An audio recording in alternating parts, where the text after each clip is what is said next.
दुःखाच्या समुद्रात बुडालेला दिसतोस, पण कुणी हात द्यायलाही नाही. ही खंत आहे ना? चल, ही खंत आज कायमची मिटवू. लक्षपूर्वक माझं बोलणं अगदी अखेरपर्यंत ऐक. एकतर तुझा भार हलका होऊन जाईल.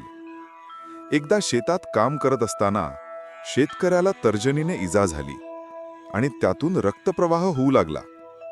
पण जखम अगदी छोटी आहे म्हणत त्याने दुर्लक्ष केलं.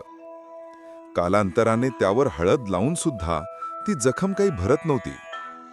त्रास वाढल्यामुळे तो अखेरीस वैद्याकडे गेला. वैद्याला ती जखम ओली आढळून आली. त्यावर शेतकऱ्याने विचारले, ही जखम अल्पशी आहे तरीही भरत का नाही?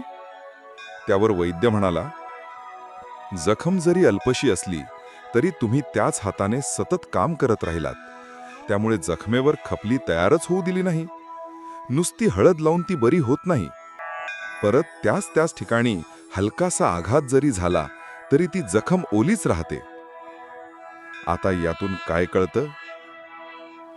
मनावर झालेले आघात कमी करण्यासाठी पुन्हा तोच विचार करणं थांबवायला हवं. कारण कालांतरानेच ती वेदना कायमची नष्ट होते.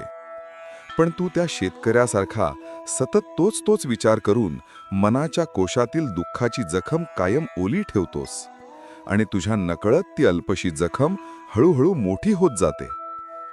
आणि म्हणूनच तू दुःखाच्या सागरात बुडतोस. पण तरीही त्या दुःखाचे आभार मान.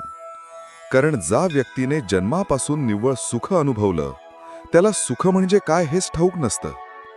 जे आपल्याजवळ असताना त्याची किंमत नसते, पण जेव्हा ते हरपतो तेव्हाच त्याची जाणीव होते.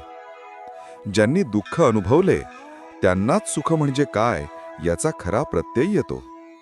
आता स्वतःला सुखी समज, कारण या दुःखाची खपली भरून तुला सुखाचे सोनेरी क्षण अनुभवण्यासाठी सामर्थ्य नक्कीच मिळेल.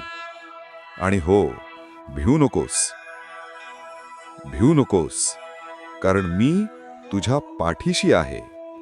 भिवू नकोस, मी तुझ्या पाठीशी आहे.